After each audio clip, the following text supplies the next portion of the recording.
What's going on, everyone? Wanted to do a bathroom update that we're doing down here in the basement. Um, I am somewhat skipping around in the project just simply because there's just we have a need to finish the bathroom. But anyway, try to do a video about something I ran into yesterday using my phone and had problems uploading it to offloading it off the phone onto the computer and so on. So decided to get the GoPro out. We're gonna try it this way. So what I ran into is we had drywall in here before, and I decided to do something different with the bathroom, ripping the drywall out. I remembered that the bathroom was out of square. I just could not remember what direction, if it was front to back or left to right, and so on.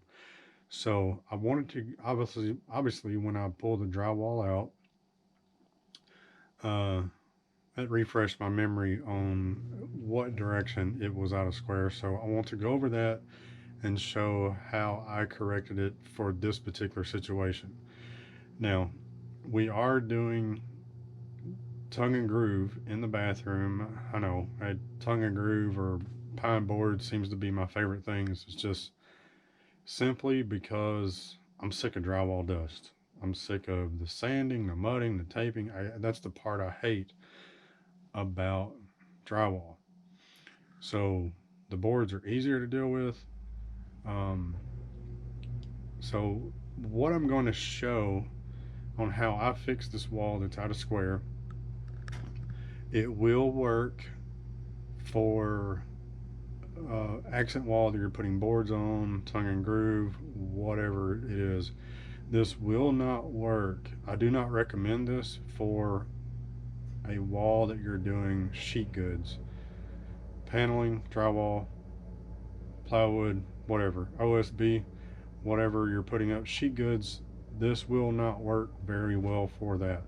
So get the camera turned around and I'll go through it the best I can, because I've since gotten some more things done since I made the video yesterday. It's going to be kind of hard to explain. I'll do the best I can. So the wall was out of square, or the bathroom is out of square front to back. Like, as you can see, there's water lines, drain for the vanity, there's light fixture where it's going to be, toilet. So it's out of square front to back.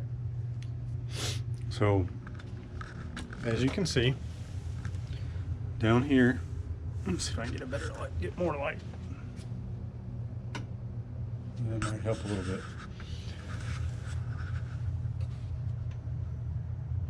There, maybe that helps. So as you can see right here, that dark line right there, it follows all the way over. What I'm thinking is the people that laid the tile or built the bathroom, they tried to hide the fact the room was out of square by putting a bunch of grout next to the wall after they got the tile put down. So we come up here. So being that this is the corner that's out of square, we want to go to the one that has the shortest measurement. So if you look at the grout, there's less grout over here. That tells me that this, from this wall to this wall, that's going to be the shortest distance because I have a smaller gap there. So you want to follow that. So as you can see, took a measurement from this stud to that stud is 5 foot 11 inches exactly. So come back over here to this side of the bathroom. I took my laser tape measure that I have, and I set it, the back of the laser tape measure, I set it to 5 foot 11 inches. Wrote the measurement up there, so that I have it for reference reasons and not forget. So from that corner to the pencil mark, it has now been covered up by this 1x4. To that pencil mark is 5'11". So what I did, the way they framed this thing out, and I'm still not 100% clear on why they needed all this mess, but anyway, that was someone else did all that. So I had to took some scrap pieces, cut one to fit in here and here and down here, of course. So this one here, this piece here, I started at the top, brought the edge of the 2x4 out and made it even with my pencil mark that is behind that 1x4 now. Got clamped my level to it, made sure it's plumb, and you can see we're just about 100% plumb.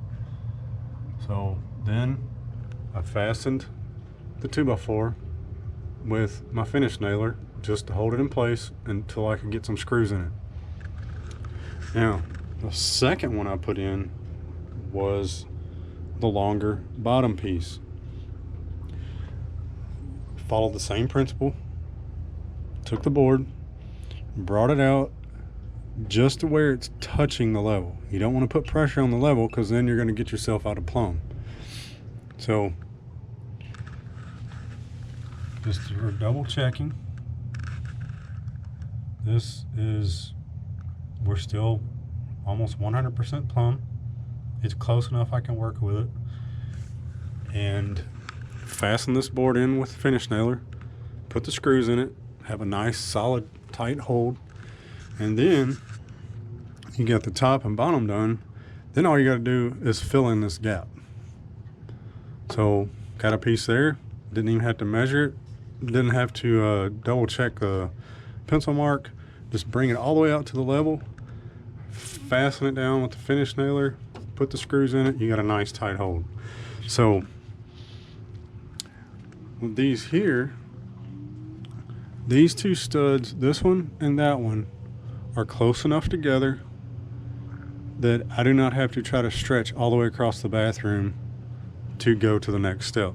I could use this one as a reference. It's so close to that one, that your out of square it's barely noticeable between those two studs. So what we do, so I can do this without dropping anything.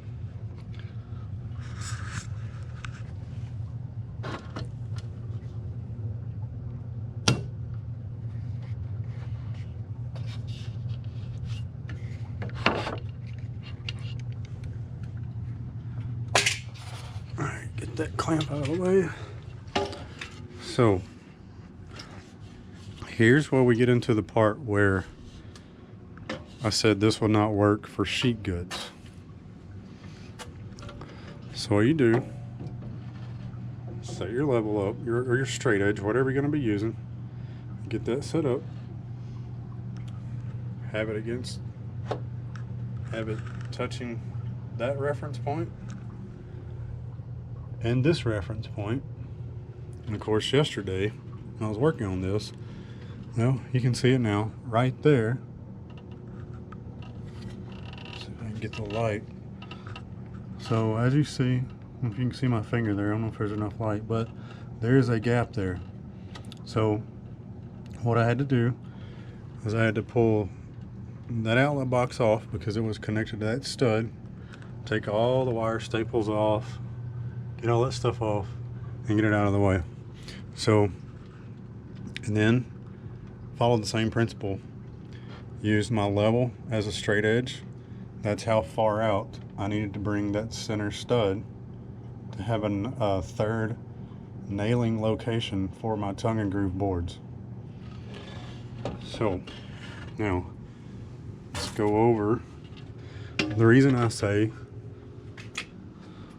this will not work very well for sheet goods. I do not recommend it for sheet goods at all, using this method.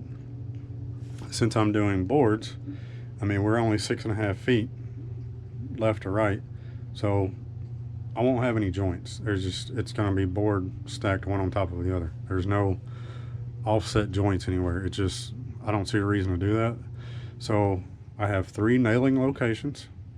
Be that corner, that center stud, and the right corner. That's all I need. Over 6.5 feet. Now, the reason I do not recommend this for sheet goods, you can do it. You just have to make sure your seam of your drywall or paneling lands right here on this center stud, because you'll have screws here and here, but you got that gap right there. There will not be any solid support for your drywall. If you try to shoot a screw in drywall right here after having this, this is one thing I forgot to mention. The bathroom is at a square 5/8 of an inch over 6.5 foot. So your drywall will be screwed to here, to these studs here. And if you try to shoot a screw into here to tighten it down, you will snap that drywall because of how big that gap is right there. There's nothing there supporting that. That's why I say this would not work with sheet goods. This method would probably not work very well on a larger room either. Just simply because the only reason I was able to do it this way is because I'm out of square by only 5/8 of an inch.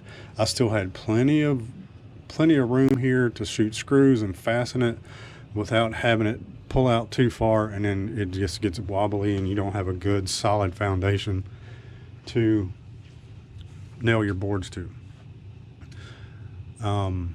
It would work on a larger room if it's not very far out of square. Let's say you have a really large dining room, a 12 by 22 or 12 by 26 or something like that, and the room is out of square on the 26-foot run. If it's off by an inch, well, you can use this method, but you're going to lose basically an inch worth of meat on that stud that you're using to make your adjustment.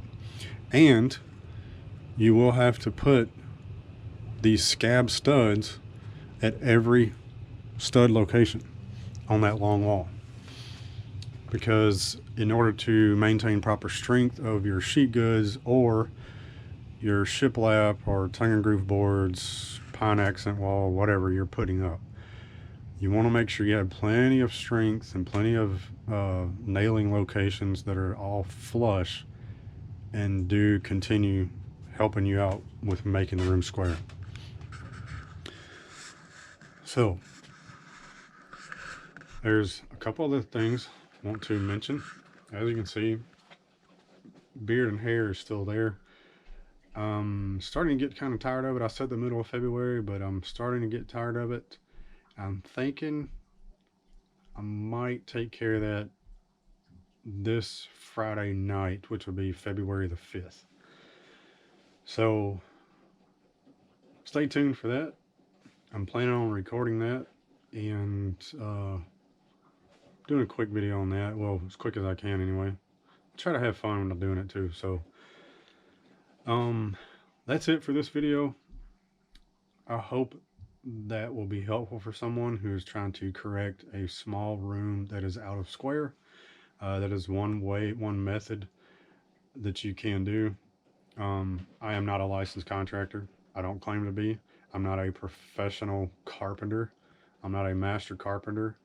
I have my own personal experience that I go off of. I grew up around construction. If someone comes across this video that thinks there's a better way to do this, by all means, leave a comment so anyone that sees the video can also read through the comments. Oh, well, maybe this guy's idea worked better than Chris's.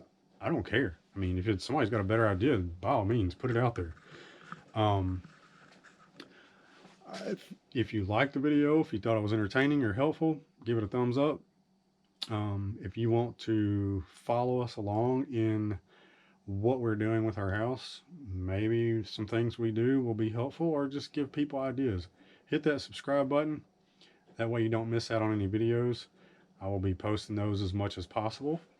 Um, One thing I do want to mention, I will have to make a separate video for the stain that I used on the office wall and the sliding barn door. I apologize. I mentioned in the last video that I was going to go through that process of staining and how I got that burned look without actually burning the door. Um, I completely went through, built the door, stained it, hung it, and I did not even explain any of that. So I will take care of that, and hopefully one day this week I will take care of that in the evening and go ahead and get that video out there for people that are interested. I've had some text messages. I've had people contact me through Facebook how I got that look without burning it. It is possible. It's not tricky. It's about timing basically. Um, so that's that. I will take care of that. I will get that posted out this week too, if possible. Otherwise, I hope everyone has a good rest of their weekend and a good start to next week. We'll catch you on the next one. See ya.